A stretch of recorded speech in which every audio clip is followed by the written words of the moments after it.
오늘은 시편 세 번째 시간입니다.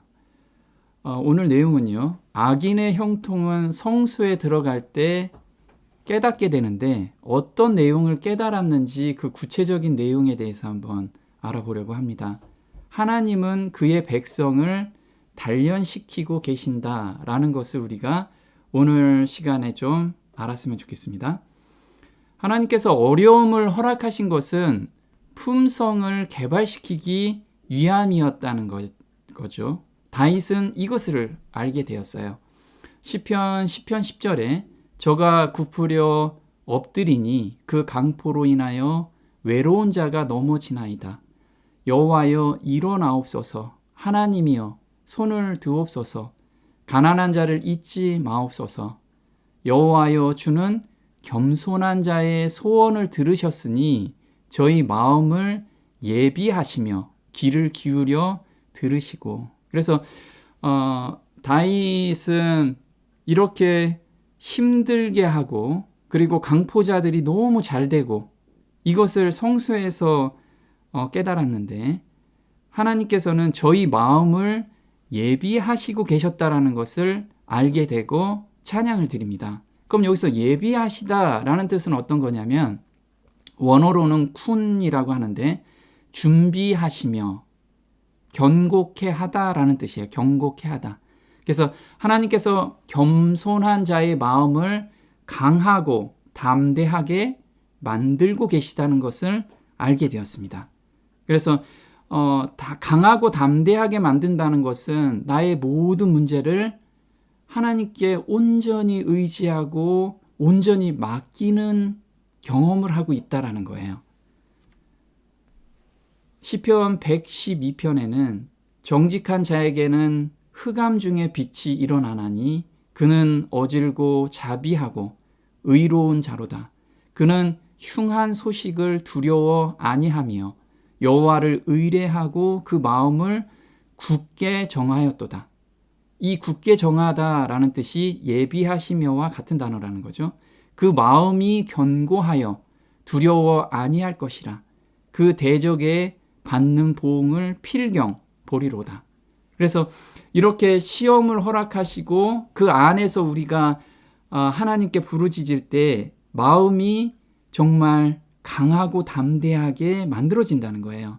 그래서 이 세상에 살면서 자기를 핍박하는 흉한 소식이 들어와도 담대하게 맞이할 수 있다는 거죠. 특히나 마지막 백성들한테는 앞으로 큰 환난이 저희를 기다리고 있어요. 근데 그 큰 환난을 두려운 마음으로 기다리는 게 아니고 오늘 훈련 가운데서 담대하게 맞이할 준비를 지금 하고 있다라는 거죠. 시편 12장 5절에는 여호와의 말씀에 가련한 자의 눌림과 궁핍한 자의 탄식을 인하여 내가 이제 일어나 여호와께서 내가 이제 일어나 저를 그 원하는 안전지대에 두리라 하시도다. 여호와의 말씀은 순결하며 흙 도가니에 7번 단련한 은 같도다. 그래서 우리를 7번 단련시키는 은과 같이 단련시킨다는 거예요. 그래서 하나님께서 이제 일어나서 안전지대에 두는데 그 핍박과 환난을 피해서 두는 게 아니고 거기에서 담대히 이기는 믿음을 주신다는 거예요. 그래서 각자가 지금 어떤 시련이 온다고 했을 때 하나님 저 이 시련에서 벗어나게 해주세요가 아니고 정말 담대하게 맞이할 수 있는 그런 믿음을 주세요. 이게 기도가 하나님이 원하시는 기도라는 거예요. 그래서 이렇게 지금 은을 단련시키고 있죠. 7번 단련한다라는 것은 이사야서 48장 10절에 보라 내가 너를 연단하였으나 은처럼 하지 아니하고 너를 고난의 풀무에서 택하였노라. 그래서 우리를 지금 고난의 풀무에서 택하였대요. 왜 그러냐면 11절에 내가 나를 위하며 내가 나를 위하여 이 2번 쓰신 거예요. 내가 나를 위하며 하나님이 자신을 위해서 이를 이룰 것이라. 그래서 너희들의 품성을 완성시키는 것은 나를 위해서다. 이건 내가 반드시 이룰 거다라고 지금 말씀을 하고 계세요. 어찌 내 이름을 욕되게 하리요 내 영광을 다른 자에게 주지 아니하리라. 그래서 택한 백성들한테 하나님께 매달리는 백성들은 반드시 하나님께서는 하나님의 성품을 닮아가게끔 단련시키신다는 거죠. 그래서 품성 개발을 위하여 고난의 풀무를 허락하셨다라는 것을 다윗은 알았어요. 그래서 잠언 17장 3절에는 도가니는 은을, 풀무는 금을 연단하거니와 여호와는 우리 마음을 연단하신다는 거예요. 그걸 알고서 오늘을 맞이하자는 거죠. 하나님의 백성을 단련시키는 목적이 무엇일까요? 모두 천국에 데려가기 위해서, 맞죠? 근데 이 세상에선 예배를 회복시키기 위해서 우리를 단련시키고 계시다라는 거예요. 참으로 예배하는 자를 하나님께서는 찾고 계시는 거죠. 말라기야서 3장 2절에는 이렇게 나와요. 그의 임하는 날을 누가 능히 당하며 그의 나타나는 때에 누가 능히 서리요. 그는 금을 연단하는 자의 불과 표백하는 자의 잿물과 같을 것이라. 그가 은을 연단하여 깨끗게 하는 자 같이 앉아서 레위 자손을 깨끗게 하되 금, 은같이 그들을 연단하리니 그들이 의로운 제물을 나 여호와께 드릴 것이라. 여기서 보면 지금 레위 자손을 지금 연단하고 있어요. 그 연단하는 이유가 뭐냐면 의로운 제물을 나 여호와께 드리게 하기 위함이라 이거죠. 그럼 레위 자손이 구약 시대에 레위 자손이 있었고 신약 시대에는 어떨까요? 바로 우리가 레위 자손이죠. 오직 너희는 택하신 족속이요 왕 같은 제사장들이요. 베드로전서 2장 9절인데 우리한테 지금 원하시는 것은 의로운 제물을 여호와께 드리기를 원하시는 거예요. 그 의로운 제물이라는 것은 우리가 로마서 12장에는 거룩한 산 제사를 원하시는 거죠. 한번 보겠습니다. 너희 몸을 하나님이 기뻐하시는 거룩한 산 제사로 드리라. 그래서 우리 몸이라는 것은 영혼, 육, 온전한 제사를 원하시는 거예요. 이는 너희의 드릴 영적 예배이라. 너희는 이 세대를 본받지 말고 오직 마음을 새롭게 함으로 변화를 받아 하나님의 선하시고 기뻐하시고 온전하신 뜻이 무엇인지 분별하도록 하라. 그래서 우리가 우리 몸을 거룩한 산 제사로 드리는 것은 이 세대에서 본받지 않는 것, 이 세상 것에 우리가 분리되는, 거룩하다라는 것이 분리되는 거죠. 근데 분리될 수 있는 유일한 방법은 하나님이 임재하셔야지만 분리될 수 있다라는 거예요. 우리 힘으로는 불가능한 일이라는 거죠. 거룩하신 분은 오직 한 분밖에 안 계시잖아요. 그분이 내 안에 임재하시면 자연스럽게 거룩하게 되는 거예요. 그래서 매일의 삶 속에서 임재를 경험하라는 거예요. 임재를. 하나님은 그런 자를 찾고 계시는 거죠. 이 모든 것은 성소 기별을 깨달을 때 감사함으로 받을 수 있어요. 그래서 우리는 성소 기별을 깨닫는 것이 너무 중요하다는 거죠. 시편 73편 11절에는 말하기를 하나님이 어찌알랴 지극히 높은 자에게 지식이 있으랴 하도다. 악인들이 그렇게 이야기하는 거죠. 지금 시편 10편하고 비슷해요. 볼지어다 이들은 악인이라 항상 평안하고 재물은 더하도다. 나는 종일 재앙을 당하며 아침마다 징책을 보았도다. 그래서 우린 죄 가운데 죄를 드리기 위해서 내 마음을 살피고 또 성경을 읽고 기도하면 하나님께서 징책을 하시죠. 근데 악인들은 너무 행복하고 평안하게 사는 것 같아. 시편 기자는 지금 이 얘기를 하고 있어요. 근데 결국은 내가 깨달은 것은 성소에 들어갈 때야 결국은 깨달게 된 것을 이야기를 합니다. 내가 어찌하면 이를 알까 하여 생각한즉 내게 심히 곤란하더니 하나님의 성소에 들어갈 때에야 저희 결국을 내가 깨달았나이다. 그래서 우리가 이 시편 기자가 깨달은 그 성소 기별이 무엇인지를 알아야겠다 이거죠. 자, 성소 기별을 간단하게 설명을 하면 깨끗한 옷을 빠는 역할을 해요. 그냥 예를 든 거예요. 우리가 더러운 옷을 입고 있을 때 어디에 놓으면 깨끗하게 되죠? 네, 세탁기에 두면 이렇게 깨끗하게 됩니다. 그래서 이 옷을 입고 만찬장에도 가고 깨끗하니까, 그리고 귀한 자리에도 간다 이거죠. 마찬가지로 성소가 이 죄인을 의인으로 만들어 주는 거라는 거죠. 그래서 성소 기별을 우리가 깨달을 때 이 의인이 돼서 증인이 된다는 거예요. 그리고 왕 같은 제사장으로 귀하게 쓴다는 거죠, 우리를. 그럼 성소 첫째 칸은 우리가 입혀주시는 의를 경험하게 되는 거죠. 그리고 성소 두 번째 칸에서는 하나님께서 원하시는 완전한 가운데 가기를 원하세요. 우리는 이 기별을 깨달아야지만, 그리고 삶에서 실천해야지만 의인으로 하나님께서 보신다는 거죠. 기뻐하시는 거룩한 산 제사는 무엇을 의미하는지 우리가 성소 기별로 한번 보도록 하겠습니다. 성소 기별에서 첫 번째, 우리가 내 죄를 가지고 나 혼자 갈 수가 없죠. 누가 나의 죄를 위해서 죽어야 되기 때문에 내가 애지중지 키웠던 양을 끌고 갑니다. 같이 끌고 가서 양한테 내 죄를 전가하죠. 그리고 번제단에 그걸 태웁니다. 그리고 물두멍에 들어가고 그 다음에 성소에 들어가죠. 그럼 이 내용에 대해서 우리가 한번 보도록 하겠습니다. 첫째 천사의 기별이 바로 양을 잡고 양을 번제단에 태우는 것을 의미합니다. 계시록 14장 7절에 그가 큰 음성으로 가로되 하나님을 두려워하며 그에게 영광을 돌리라. 이는 그의 심판하실 시간이 이르렀음이니 하늘과 땅과 바다와 물들의 근원을 만드신 이를 경배하라 하더라. 그래서 오늘은 우리가 그동안에 세 천사의 기별이 무엇인지를 성소에서 깨달을 때 하나님께 영광을 돌리게 된다는 거예요. 그걸 한번 간단하게 보도록 하겠습니다.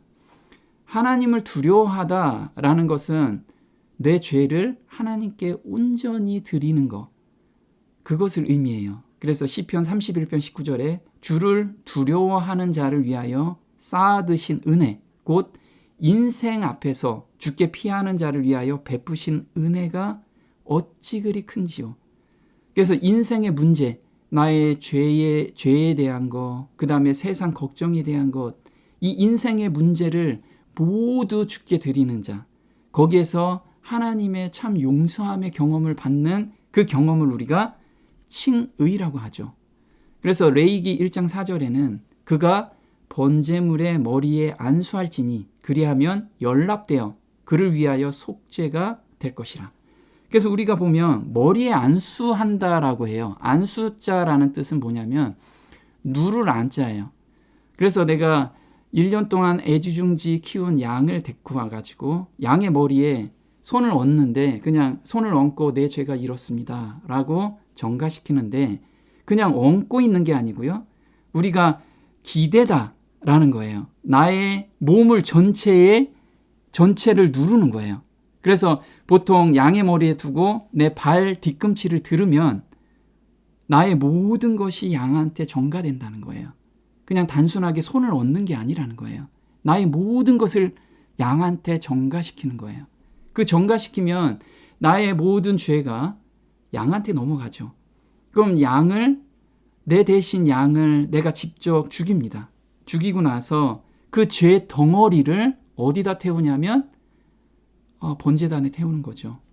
그래서 안수한다. 요즘 세상에서는 요한 1서 9장이죠. 만일 우리가 우리 죄를 자백하면 저는 미쁘시고 의로우사 우리 죄를 사하시며 모든 불의에서 우리를 깨끗게 하실 것이요.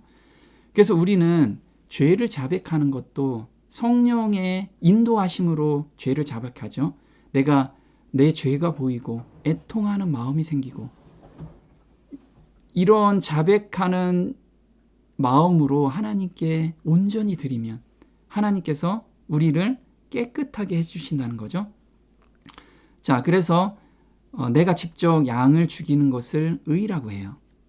그리고 죄 덩어리인 이 양을 번제단에 태우는 것, 이것이 첫째 천사의 기별이라는 거예요. 레위기 1장 3절에 그 예물이 소의 번제이면 번제라는 것이 완전히 태워 없애는 것을 의미해요. 흠없는 스컷으로 회막문에서 여호와 앞에 연락하시도록 드릴지니라. 레위기 3장 3절에는 그는 또 그 화목제의 희생 중에서 여호와께 화제를 드릴지니 곧 내장에 덮인 기름과 내장에 붙은 모든 기름과 이는 화제로 드릴 식물이요 향기로운 냄새라. 모든 기름은 여호와의 것이니라.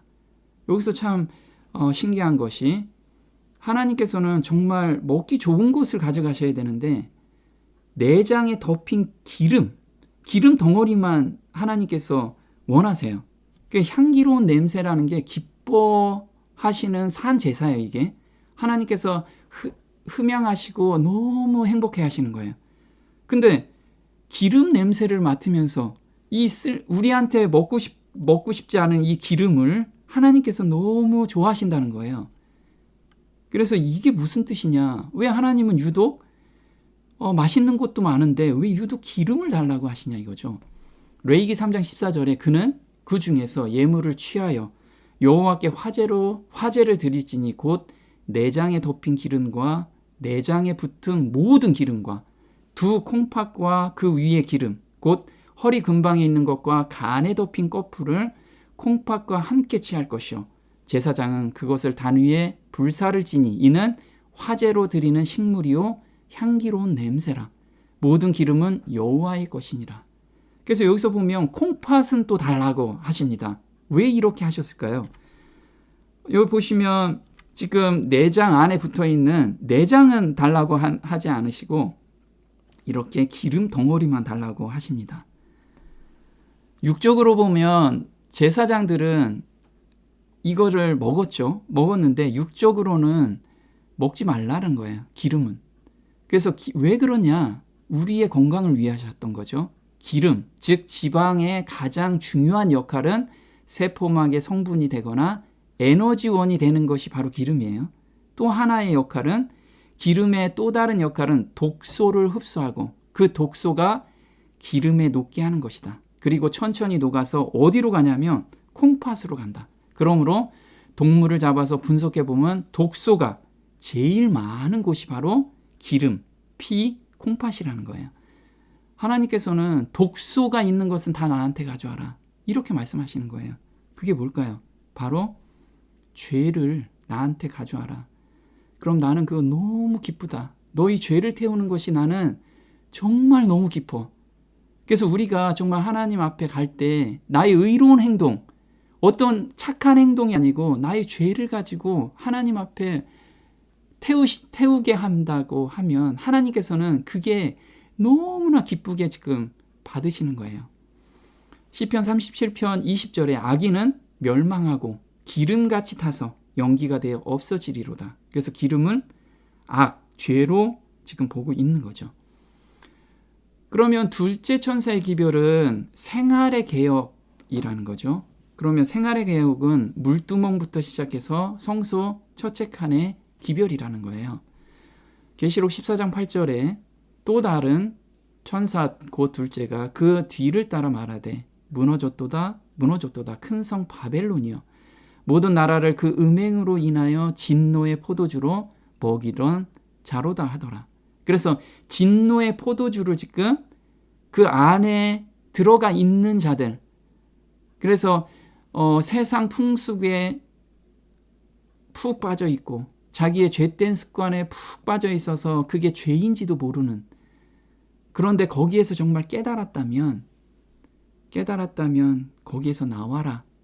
내가 먼저 나와야겠죠. 그래야지 다른 사람한테 그걸 전할 수가 있다라는 거예요. 근데 억지로 전할 수가 없죠.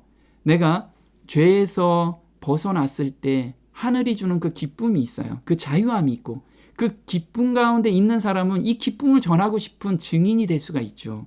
그래서 계시록 18장 4절에는 내 백성아 거기서 나와 그의 죄에 참회하지 말고 그의 받을 재앙들을 받지 말라. 이것을 우리가 전할 수 있는 거예요. 너무나 기쁘니까. 억지로 하는 게 아니라는 거예요. 자, 물두멍의 경험은 생활의 개혁이라는 거죠.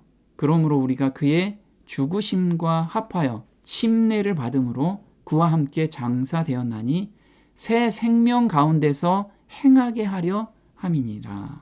로마서 6장 4절이에요. 그래서 우리는 이제 옛날 구습을 따라가는 삶이 아니고 새 생명 가운데서 하늘을 바라보며 사는 삶을 이 생활의 개혁이라는 거예요. 물두멍의 경험. 로마서 12장 1절에 조금 전에 읽은 거죠. 너희 몸을 하나님이 기뻐하시는 거룩한 산 제사는 어떤 거냐면 이 세대를 본받지 않는 거라는 거예요. 이 세대. 내가 삶 속에서 그냥 보고 느끼고 있는 것들, 죄 가운데 죄된 성품에서 드러나는 그 습관에서 벗어나는 것, 그것을 하나님께서 원하신다는 거예요. 그건 성서 첫째 칸의 경험은 우리가 칭의의 경험으로 입혀주시는 의를 우리가 계속해서 경험하는 거죠. 그래서 잠언 24장 16절에는 대저 의인은 7번 넘어질지라도 다시 일어나려니와. 그래서 우리가 세상에 살면서 죄의 유혹에 넘어가요. 그런데 예수님의 은혜로 그 공로를 생각하면서 다시 일어난다는 거죠. 이게 성서 첫째 칸의 경험이라는 거예요. 우리는 예수님은 결코 예수님을 향해서 가는 그 사람을 버리지 않으시는 분, 그 분으로 우리는 생각하면서 계속 오늘을 살아야 된다는 거죠. 스가랴서 13장 9절에 내가 그 3분의 1을 불 가운데 던져. 그래서 남은 자들을 불 가운데 던진다는 거예요. 은같이 연단하며 금같이 시험할 것이라. 그들이 내 이름을 부르리니 내가 들을 것이며 나는 말하기를 이는 내 백성이라 할 것이요 그들은 말하기를 여호와는 내 하나님이시라 하리라. 그래서 우리가 진짜 불 가운데 현재 고통과 시험을 받는다면 여기서 간절히 하나님께 매달리면서 하나님을 부르짖을 때 하나님께서 그래 너는 내 아들이야 내 딸이야. 그리고 거기에서 새 마음을 받으면서 하나님과 매일같이 교통하면서 하나님 아버지가 내 아버지다는 것을 우리가 스스로 알게 된다는 거예요. 그 믿음이 생긴다는 거죠. 근데 성서 두 번째 칸에서는 자기 옷이 더 이상 더러워지지 않는, 그게 셋째 천사의 기별이라는 거죠. 계시록 14장 9절에 또 다른 천사 곧 셋째가 그 뒤를 따라 큰 음성으로 가로되 만일 누구든지 짐승과 그 우상에게 경배하고 이마에나 손에 표를 받으면 그도 하나님의 진노의 포도주를 마시리니. 그래서 경배와 관련되는 거예요. 우상에게 경배하지 않으려면 온전히 하나님께 경배하는 자가 돼야 된다는 거죠. 그러면 하나님과 뜻이 일치할 때 온전한 경배가 이루어질 수 있다라는 거예요. 요한복음 4장 23절에 하나님께 아버지께 참으로 예배하는 자들은 신령과 진정으로 영과 진리로 예배할 때가 오나니 곧 이때라. 아버지께서는 이렇게 자기에게 예배하는 자들을 찾으시느니라. 오늘 찾고 계시는 거예요. 어떤 사람을 찾느냐 하면 우리가 예수 믿음을 가지고 사는 사람을 찾고 있어요. 그래서 영원한 복음은 피조물이 온전히 하나님의 뜻과 일치하는 삶을 살 수 있다라는 것을 보여주는 거예요. 그래서 계시록 14장 12절에 그게 바로 증인이라는 거예요. 하나님의 법은 피조물도 온전히 지킬 수 있다. 이 증인들을 지금 하나님께서는 찾고 계시는 거예요. 그런 사람만이 온전한 예배를 드리고 있다라는 거죠. 저희는 하나님의 계명과 예수 믿음을 지키는 자니라. 예수 믿음이라는 건 예수님께서 3년 반 동안 무엇을 하셨냐면 33년 반 동안 하신 것도 있고 우리한테 보여주신 것은 생각으로라도 죄를 짓지 않는 믿음이에요. 이 믿음 가운데 우리는 들어가야 된다는 거죠. 그럼 아까 성소 첫째 칸의 경험은 우리가 7번 넘어져도 다시 일어나는 그런 경험 가운데서 계속 있다 보면 그 가운데 계속 가면 하나님이 어디까지 자라게 하냐면 이렇게 생각으로라도 죄를 짓지 않는 데까지 우리를 인도해 가신다는 거예요. 욥기 1장 11절에 이제 주의 손을 펴서 그의 모든 소유물을 치소서 그리하면 정령 대면하여 주를 욕하리이다. 지금 사단이 하나님께 참소하고 있는 거죠. 욥이 정말 믿음이 있노라고 하는데 하나님 한번 욥이 가지고 있는 거 다 쳐보세요. 그러면 하나님을 원망할 겁니다. 그런데 하나님께서 그걸 허락하시죠. 왜요? 욥의 믿음을 하나님께서는 아셨기 때문에. 지금 그 사람들을 지금 찾고 계시는 거예요. 여호와께서 사단에게 이르시되 내가 그의 소유물을 다 내 손에 붙이노라. 이 모든 일에 욥이 범죄하지 아니하고 하나님을 향하여 어리석게 원망하지 아니하니라. 그래서 이 모든 일, 그래서 7번의 유혹이 와도 넘어지지 않는 믿음, 이게 장성한 자의 분량이라는 거죠. 원망하다, 이거는 티플라라고 하는데 부적당한 이란 뜻이에요. 하나님의 성품과 조화되지 않는 행동은 하지 않았다라는 뜻이죠.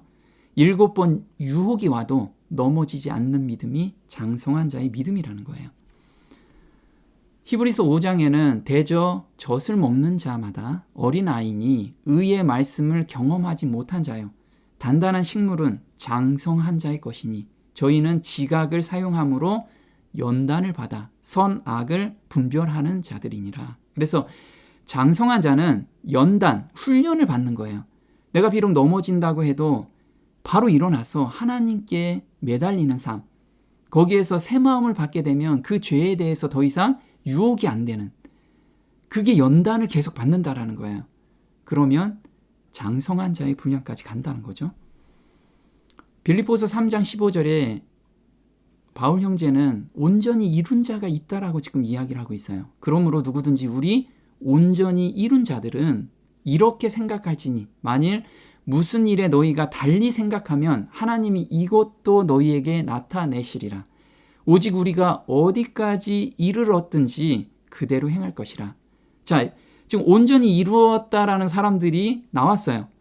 그 사람들이 달리 생각한 거예요. 어떻게 생각하냐면 나는 온전히 이뤘기 때문에 이제 죄의 유혹에서 나는 거뜬히 이길 수 있어요. 이런 자신감, 이런 거 갖지 마라. 온전히 이룬 자도 언제 넘어질지 모른다. 그래서 본인이 지금 저는 자꾸 넘어졌다가 다시 일어나고 넘어졌다가 다시 일어나요. 그래? 그러면 어디에 이르렀든지 거기에 이르렀으면 거기에서 하나님을 향해서 계속 매달려라. 하나님은 잘하게 하시는 분이다. 이렇게 지금 이야기를 하고 계시는 거죠. 그래서 바울 형제는 온전히 이룬 자는 이런 생각으로 살아야 된다. 그래서 빌립보서 3장 12절에 내가 이미 얻었다 함도 아니요 온전히 이루었다 함도 아니라 오직 내가 그리스도 예수께 잡힌 바 된 것을 잡으려고 쫓아가노라. 그것을 잡으려고 쫓아가노라. 형제들아 나는 아직 내가 잡은 줄로 여기지 아니하고 오직 한 일, 즉 뒤에 있는 것은 잊어버리고 앞에 있는 것을 잡으려고 푯대를 향하여 그리스도 예수 안에서 하나님이 위에서 부르신 부름의 상을 위하여 쫓아가노라. 그래서 온전히 이루어도 우리는 계속해서 푯대를 향해서 가는 자들이라는 거죠. 온전히 이룬 바울 형제는 오늘 어떻게 살았냐면 고린도전서 15장 31절이에요. 그리스도 예수의 사람들은 육체와 함께 그 정과 욕심을 십자가에 못 박았느니라. 형제들아 내가 그리스도 예수 우리 주 안에서 가진 바 너희에게 대한 나의 자랑을 두고 단언하노니 나는 날마다 죽노라. 이게 온전히 이룬 자들이 오늘 사는 삶이라는 거예요. 계시록 14장 4절에는 이 사람들은 여자로 더불어 더럽히지 아니하고 정절이 있는 자라. 어린 양이 어디로 인도하든지 따라가는 자며 성령의 음성에 내 생각과 나의 고집을 온전히 내려놓고 성령의 음성에 온전히 따라가는 자, 그 자들이 바로 그 입에는 거짓말이 없고 흠이 없는 자로 하나님께서 성장시켜 주신다는 거예요. 그래서 우리는 예수님을 살아서 만날 사람들이라는 거예요. 죄가 있으면 죄를 태우면서 우리도 예수님 앞에 설 수가 없어요. 죄가 하나라도 있다면. 그래서 우리는 죄 없이 예수님 앞에 서는 자로 우리를 지금 훈련시키고 만들고 계시다는 거죠. 요한 1서 3장 2절에 이제 우리는 하나님의 자녀입니다. 장차 우리가 어떻게 될지는 아직 모르지만 예수님이 나타나시면, 예수님이 재림하시면 우리도 그분처럼 되어, 그분의 성품처럼 되어 그분의 참 모습을 보게 될 것입니다. 유다서 1장 24절의 정령, 찬란한 광채와 위엄과 모든 능력과 권위는 창조 때부터 하나님의 것입니다. 하나님께서 우리를 넘어지지 않게 지키시고 죄 없는 완전한 자로 만들어 영원한 기쁨의 찬송을 부르며 전능하신 하나님의 영광 앞에 설 수 있게 해 주소서. 아멘. 그래서 지금 사도들은 죄 없이 완전한 자로 하나님께서 우리를 인도해 가신다는 것을 항상 기도하고 그걸 믿고 갔다라는 거예요.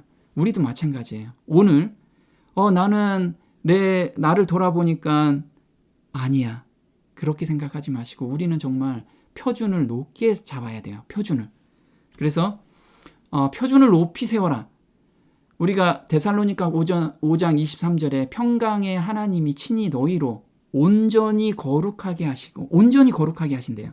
또 너희 온 영과 혼과 몸이 우리 주 예수 그리스도 강림하실 때 흠 없게 보존되기를 원하노라. 보존된다는 건 어디가 깨지고 부셔진 상태를 보존한다는 게 아니고 흠 없게 보존된다라는 것은 온전히 거룩한 상태에서 예수님을 맞이한다는 거예요.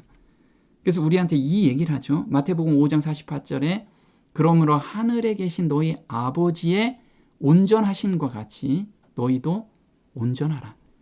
하나님의 온전한 성품을 우리도 그대로 닮아가라 라고 지금 말씀을 하고 계세요. 아무도 자신의 영역에서 그리스도인의 품성의 완성에 도달하기에 실패할 필요가 없다. 하나님께서는 우리에게 완전의 표준에 도달하라고 초청하시고 우리 앞에 그리스도의 품성의 모본을 두신다. 그래서 우리가 예수님의 품성을 바라보고 오늘을 간절하게 매달리면서 달려가면 하나님께서 그 일을 하신다는 거예요. 하나님께서는 표준을 높이 세우기로 결심한 자들만을 받으실 것이다.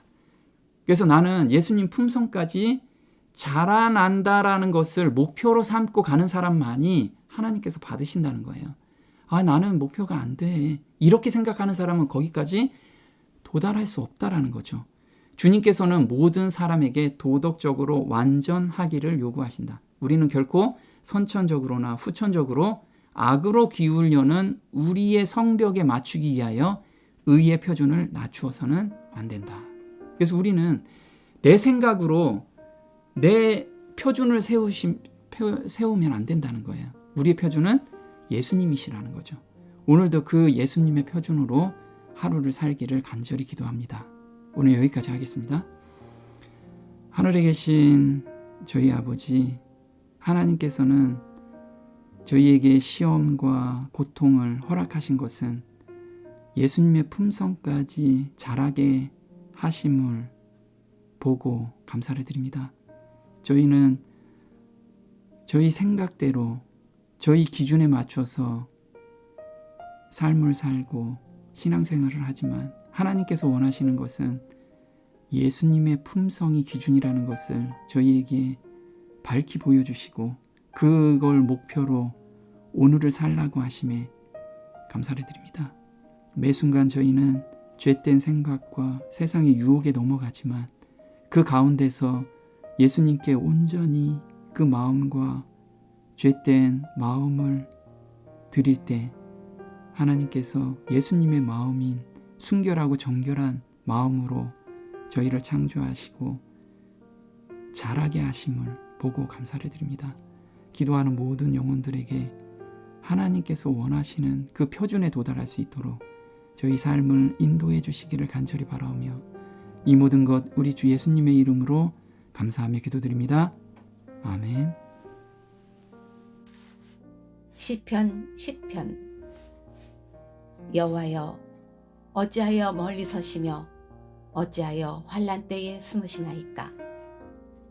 악한 자가 교만하여 가련한 자를 심히 압박하오니 그들이 자기가 베푼 꾀에 빠지게 하소서. 악인은 그의 마음의 욕심을 자랑하며 탐욕을 부리는 자는 여호와를 배반하여 멸시하나이다. 악인은 그의 교만한 얼굴로 말하기를 여호와께서 이를 감찰하지 아니하신다 하며 그의 모든 사상에 하나님이 없다 하나이다. 그의 길은 언제든지 견고하고 주의 심판은 높아서 그에게 미치지 못하오니 그는 그의 모든 대적들을 멸시하며 그의 마음에 이르기를 나는 흔들리지 아니하며 대대로 환난을 당하지 아니하리라 하나이다. 그의 입에는 저주와 거짓과 포악이 충만하며 그의 혀 밑에는 잔해와 죄악이 있나이다. 그가 마을 구석진 곳에 앉으며 그 은밀한 곳에서 무죄한 자를 죽이며 그의 눈은 가련한 자를 엿보나이다. 사자가 자기의 굴에 엎드림같이 그가 은밀한 곳에 엎드려 가련한 자를 잡으려고 기다리며 자기 그물을 끌어당겨 가련한 자를 잡나이다. 그가 굽으려 엎드리니 그의 포악으로 말미암아 가련한 자들이 넘어지나이다. 그가 그의 마음에 이르기를 하나님이 잊으셨고 그의 얼굴을 가리셨으니 영원히 보지 아니하시리라 하나이다. 여호와여 일어나옵소서. 하나님이여 손을 드옵소서. 가난한 자들을 잊지 마옵소서. 어찌하여 악인이 하나님을 멸시하여 그의 마음에 이르기를 주는 감찰하지 아니하리라 하나이까. 주께서는 보셨나이다. 주는 재앙과 원한을 감찰하시고 주의 손으로 갚으려 하시오니 외로운 자가 주를 의지하나이다. 주는 벌써부터 고아를 도우시는 이신이이다. 악인의 팔을 꺾으소서. 악한 자의 악을 더 이상 찾아낼 수 없을 때까지 찾으소서. 여호와께서는 영원 무궁하도록 왕이시니 이방 나라들이 주의 땅에서 멸망하였나이다. 여호와여 주는 겸손한 자의 소원을 들으셨사오니 그들의 마음을 준비하시며 귀를 기울여 들으시고 고아와 압제당하는 자를 위하여 심판하사 세상에 속한 자가 다시는 위협하지 못하게 하시리이다.